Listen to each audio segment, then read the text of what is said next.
ايه المفاجاه اللي بقالنا فتره بنقول اننا بنجهزها؟ المفاجاه اللي بقالنا فتره بنجهزها ان احنا عملنا كورس بزنس انجلش. ايه هو البيزنس انجلش بالتفصيل؟ البزنس انجلش هو فيلد من الفيلدز بتاعت الانجلش، طريقه انك تبقى عارف التيرمز والاكسبريشنز بتاعت البزنس. يعني مثلا بالعربي، لو انت بتتكلم بالعربي عادي، بتتكلم مع كل الناس، بس ده مش معناه انك لو حضرت محاضره ريليتد للبزنس او قعدت في قعده مع ناس بتتكلم في حاجات ريليتد او ليها علاقه بالبزنس هتقدر تتعامل معاه. ده مش شرط خالص، وفي الغالب ومش هتبقى فاهم. فنفس الموضوع بالنسبه للانجلش، احنا ممكن نبقى قادرين نتكلم انجلش عادي اللي هو الجنرال انجلش، ولكن لو كنا بنتعامل مع البيزنس بالانجلش فمش هنقدر نتعامل. فالبيزنس انجلش هو الطريقه اللي بتخلينا نقدر نتعامل في البيزنس الانجلش. لو حد عاوز يعمل كارير شيفت فده هيبقى بالنسبه له حاجه هتساعده جدا، ينقل لمكان انترناشونال، فالموضوع بالنسبه له هيبقى احسن. ايه الفرق بين البيزنس انجلش والجنرال انجلش؟ الجنرال انجلش هو الانجلش اللي انت بتستخدمه في حياتك اليوميه، الانجلش العادي اللي بتعرف تقول بيه صباح الخير ومساء الخير. لكن البيزنس انجلش هو الانجلش اللي انت تستخدمه في شغلك، لو انت شغلك في مجال البيزنس او لو انت حد عنده مكان انت مدير المكان، هو ده اللي هيساعدك تقدر تتعامل بيه، وهو ده اللي هيبقى سبيشالايزد اكتر في شغلك، مش الجنرال. لازم ابقى مدير عشان اخد الكورس ده؟ لا خالص، انت ممكن تبقى لسه طالب وتاخد الكورس ده هيساعدك على اي سكيل لو انت انفولفد في البيزنس باي شكل من الاشكال، سواء كنت طالب مثلا ودراستك بالعربي وعايز تعرف الانجليش شكله عامل ازاي في الدراسه دي، او كنت حد اوريدي شغال في مكان ما وعايز تنقل لمكان تاني احسن، حد عايز يعمل دراسات مش في مجال الشغل خالص، عايز تعمل دراسات عليا مثلا، او عايز تحضر ماسترز، عايز تاخد MBA، عايز تحضر دبلومه في مكان كل الدراسه فيه بالانجلش، فبالتالي البيزنس انجلش هيساعدك تعمل كده. لو انا مستواي كويس جدا في الجنرال انجلش ممكن احتاج اخد بزنس انجلش ليه؟ علشان الجنرال انجلش ما فيهوش اي تيرمز او اكسبريشنز بتخص اي حاجه سبيشالايز سواء البيزنس او غيره. فاحنا غرضنا من كورس البيزنس انجلش انك تدرس الحاجات المتخصصه، تدرس الحاجات اللي ليها علاقه بالبيزنس بس. انا ماليش اي علاقه بحاجه تانية غير الانجلش اللي بيخص البيزنس بس، تقدر تتعامل بيه بقى سواء على مستوى بروفيشنال في شغلك، الحاجات اللي انت هتشوفها في شغلك اون ديلي بيزس، او الحاجات اللي انت مثلا هتشوفها لو قررت تدرس او تعمل حاجه اكاديميك. هندرس ايه بالظبط في الكورس؟ فوكاب بس ولا في حاجات اكتر؟ لا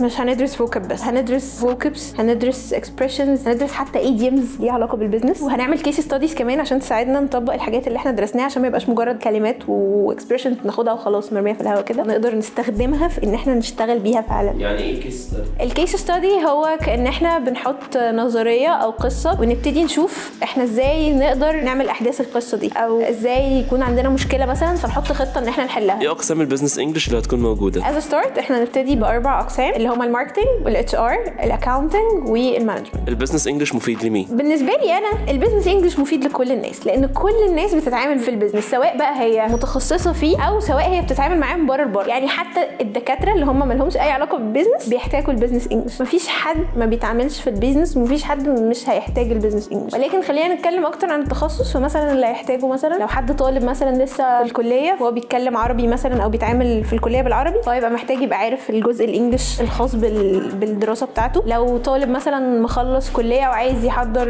ماسترز او يعمل دبلومه برضه هيحتاج البيزنس انجليش. لو حد عنده مكان وعايز يوسع المكان ده ويخليه مكان بس مش مجرد مكان ناشونال، لا عايز يخليه انترناشونال، فبالتالي يتعامل مع ناس بره مصر، فبالتالي هيحتاج ان هو يبقى عارف الانجليش. الناس اللي بتقدم على بنوك كمان بيبقى فيه انجليش تيست، وده هيساعدهم كتير قوي في ان هم يعدوا الانجليش تيست. تفاصيل اول باتش هتبدا امتى؟ هتبتدي ان شاء الله يوم 4/6 وهتبقى مدتها شهر. كورس هنخليه مكثف على قد ما نقدر عشان ما ياخدش منكم وقت، تقدروا تاخدوه في نفس الوقت يبقى مفيد. فان شاء الله 4/6 لمده شهر بس كده. لو حابين تحجزوا بقى وتسالوا على اي تفاصيل سيبوا كومنت تحت الفيديو او ابعتوا لنا مسج.